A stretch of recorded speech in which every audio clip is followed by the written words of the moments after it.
Northside. Welcome to Everyday Conversations. This is one of my favorite things that we do because we're hoping here at Northside that when we gather together, when we hear a sermon or we're in our D group, that God is igniting something in our hearts that will take conversations out into the week. And so I'm here with David following an awesome Easter service. It was. Oh my goodness, yesterday was so amazing. It was awesome. It was good. It was so very good. And David shared with us about how Jesus says he is the way, the truth, and the life. And there's no way to the Father except through him. Mm-hmm. And so as I was sitting there and I was hearing what you were saying, David, I was wondering, what if I am someone that I am offended by that statement? Yeah. Maybe I'm even questioning, like, I don't know that I believe that. I don't know that I believe Jesus is who he says he is. How do I move forward in that? What would my conversation this week, or what would my next step look like?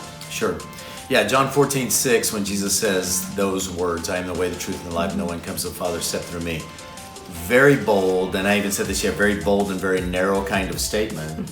And I've known a lot of people, and I think I even say myself, I've struggled with doubts at times myself. That statement is, and that's why we started with it in this series, offended by Jesus. It can and is very offensive to a lot of people. What I would say from a very practical standpoint is, I take you back several years, many years ago, whenever I was probably still in high school, and I had a conversation with a guy that wound up becoming a mentor of mine. Mm-hmm.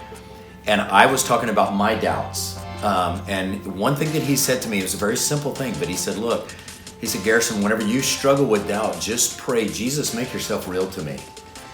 And I have prayed that prayer over and over and over again many times because, the world throws so much skepticism at you that it's like my faith needs to be in Jesus. So Jesus, make that real to me. The other thing that I would say, that if you're struggling with that, if you're not in the Word, if you're not reading Scripture, if you're not following Jesus and hearing what else He had to say about being the way, the truth, and the life, I mean, you're probably, you're probably going to struggle a little bit. And so I would really encourage you, if you're struggling with that, which is a very real thing, then get in the Word more. The third thing that I would say is, who are you spending time with? I mean, in terms of, we talk a lot about disciple making, discipleship, and that can be kind of a scary word for people. It's like, what does this mean? I'm not a disciple. That was the 12 that hung out with Jesus. Like, no. It's just, it's one person showing another person and helping another person find Jesus. And so what I would tell you is get in relationship with cahoots. That's a great word. But get in relationship with someone who is following Jesus, and not so they can fix you. That's not the job of discipleship. It's just so that they can walk alongside you as you struggle with those doubts and those questions yourself. So I think that's how I would probably walk into it.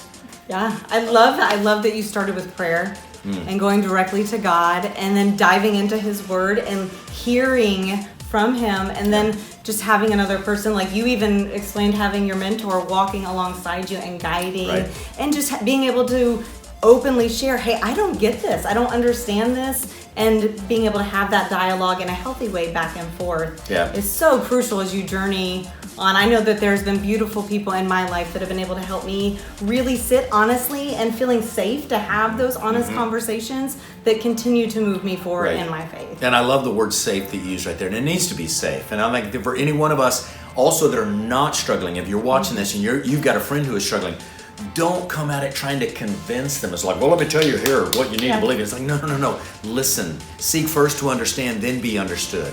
And then just understand and just accept them where they are and start walking with them in discipleship and love them through that process. That is a great truth, I think, for all of us right now, whether in reference to the sermon or in everyday conversations. So thank you for joining us. Hope that you are able to take a little nugget of truth in this conversation out into your family, your friends, your coworkers, and in your own life. We love you. Have a great week. See you guys.